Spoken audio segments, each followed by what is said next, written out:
हम आपको एक ऐसे खुलासे की कहानी दिखाने जा रहे हैं जिसने नोएडा पुलिस के अनुभवी अधिकारियों को भी चौंका दिया। एक ऐसा नेटवर्क जो खुलेआम नहीं बल्कि साड़ियों की तह में छिपकर चल रहा था। एक ऐसा खेल जिसमें दिखता था कपड़ों का व्यापार, लेकिन अंदर छिपा था नशे का काला कारोबार। 39 साड़ियां, 37 किलो 696 ग्राम गांजा, 25 लाख रुपए की कीमत और दिल्ली से लेकर पश्चिम बंगाल तक फैला नेटवर्क। क्या था पूरा खेल? कौन था इसका मास्टरमाइंड?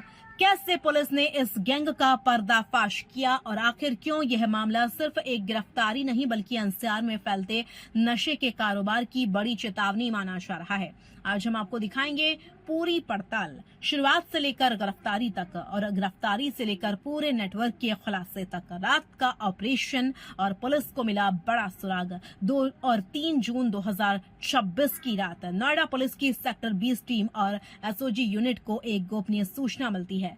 सूचना साधारण नहीं थी। इनपुट मिला कि कुछ लोग साड़ियों के जरिए गांजे की बड़ी खेप सप्लाई कर रहे हैं। पहली नजर में यह सूचना सामान्य लग सकती थी, लेकिन पुलिस को शक था कि मामला बड़ा है। इसके बाद शुरू होता है एक गुप्त ऑपरेशन। सूचना के आधार पर पुलिस और एसओजी टीम सेक्टर 17 क्षेत्र में सक्रिय हो जाती है।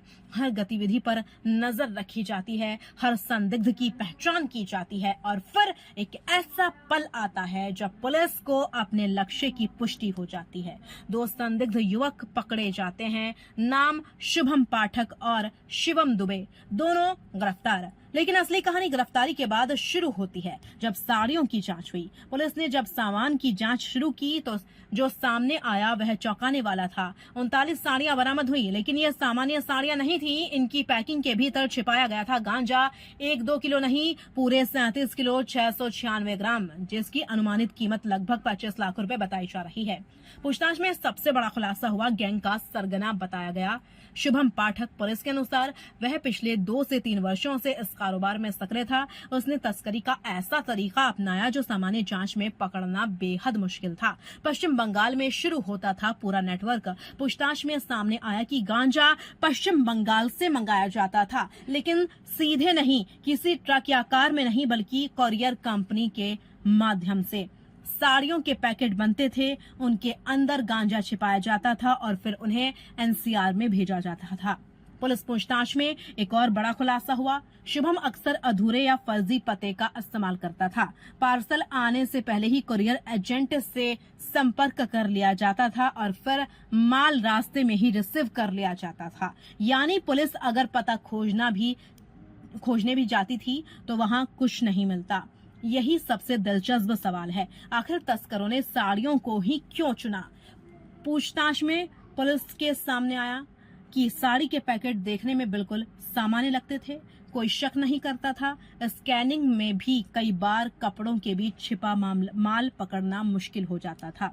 यही वजह है कि गैंग ने इस तरीके को चुना। सामान्य गांजा नहीं था बरामद माल। अभियुक्तों ने पूछताछ में दावा किया कि यह सामान्य गांजा नहीं था, बल्कि उच्च गुणवत्ता वाला गांजा था, जिसे विशेष तरीके से तैयार किया जाता था। पुलिस इस दावे की वैज्ञानिक जांच करवा सकती है, हालांकि अंतिम पुष्टि फोरेंसिक रिपोर्ट के बाद ही होगी। पुलिस रिकॉर्ड के अनुसार शुभम पाठक का आपराधिक इतिहास भी सामने आया है। उस पर पहले से कई गंभीर मुकदमे दर्ज हैं। गैंगस्टर एक्ट, आर्म्स एक्ट, हत्या के प्रयास की धारा, फर्जीवाड़ा, मारपीट, धमकी और अब एनडीपीएस एक्ट। यानी पुलिस की नजर में वह कोई नया अपराधी नहीं था। सबसे बड़ा सवाल, क्या यह सिर्फ 2 लोगों के नेटवर्क के बीच का मामला था या इसके पीछे कोई बड़ा सिंडिकेट है? क्या पश्चिम बंगाल से दिल्ली एनसीआर तक फैला कोई संगठित नेटवर्क काम कर रहा है? क्या कुरियर चैनल का दुरुपयोग बड़े स्तर पर किया जा रहा है? यही सवाल अब जांच एजेंसियों के सामने है। विशेषज्ञों का मानना है कि एनसीआर का विशाल बाजार, उच्च क्रय क्षमता और तेजी से बढ़ती आबादी नशा तस्करों को आकर्षित करती है। यही कारण है कि पुलिस लगातार ऐसे नेटवर्क पर कार्रवाई कर रही है। आज की कहानी सिर्फ 37 किलो गांजे की बरामदगी नहीं है, यह उस चालाकी की कहानी है जिसके जरिए अपराधी कानून को चुनौती देने की कोशिश कर रहे थे। साड़ियों की तह में छिपा नशा दिल्ली और एनसीआर के युवाओं तक पहुंचने वाला था, लेकिन उससे पहले पुलिस ने इस नेटवर्क की कमर तोड़ दी। और सबसे बड़ा सवाल, क्या इस गिरोह के और सदस्य भी गिरफ्तार होंगे? क्या पश्चिम बंगाल से जुड़े सप्लायरों तक पुलिस पहुंचेगी? क्या कुरियर चैनल के दुरुपयोग का बड़ा नेटवर्क सामने आएगा? इन सवालों के जवाब आने वाले दिनों में मिलेंगे। अब आपको सुनाते हैं उक्त के संबंध में एडीसीपी नोएडा श्रीमती मनीषा सिंह ने क्या कहा। देखिए पुलिस आयुक्त महोदया के निर्देशन में नोएडा जोन में अपराध एवं अपराधियों के विरुद्ध कार्रवाई लगातार प्रचलित है। आज इसी क्रम में एसओजी पुलिस कमिश्नरेट नोएडा एवं एसीपी फर्स्ट एसएचओ 20 एवं उनकी टीम के द्वारा आज मुखबिर की सूचना पर 2 अभियुक्तों को गिरफ्तार किया गया है, जो कि विगत 2-3 वर्षों से अवैध गांजे की तस्करी में संलिप्त थे। पूछताछ करने पर ज्ञात हुआ कि ये दोनों उड़ीसा एवं आंध्र प्रदेश से कोरियर के माध्यम से साड़ी के बीच में जो गांजा है उसको बीच में लगा करके, ताकि लोगों को पता ना चले, कुरियर में आधे अधूरे पते के साथ बुक कर देते थे और यहाँ पर जो पता है वहाँ पर डिलीवरी से पूर्व उनसे संपर्क करके फोन के माध्यम से और डिलीवरी प्राप्त कर देते थे और फिर आगे छोटे छोटे पैकेट बना करके जो इनके नेटवर्क के लोग थे उनको सप्लाई किया करते थे। देखिए, अभी इसके बारे में पूरी जानकारी प्राप्त की जा रही है। जो छोटे छोटे स्थान जहाँ पर खुले में सामान बिकता है, उस तरीके से ये लोग या चलते फिरते ये लोगों को सप्लाई किया करते थे। देखिए, अभी प्रारंभिक जो जांच है इसमें अभी ये 2 व्यक्ति और इनके कब्जे से लगभग 37 किलो गांजा जो है वो बरामद हुआ है और जिसकी अंतर्राष्ट्रीय बाजार में कीमत लगभग 20 से 25 लाख है। बाकी विवेचना के दौरान अन्य अभियुक्त गण और अन्य श्रृंखला में जो शामिल व्यक्ति हैं, जो जानकारी होगी उनको प्रकाश में लाकर उनकी गिरफ्तारी सुनिश्चित कराई जाएगी।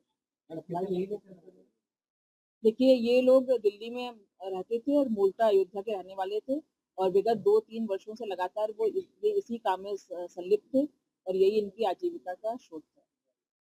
नोएडा पुलिस और एसओजी की इस कार्रवाई ने साफ कर दिया है कि अपराधी चाहे जितना चालाक क्यों न हो, कानून की नजर से बच नहीं सकता।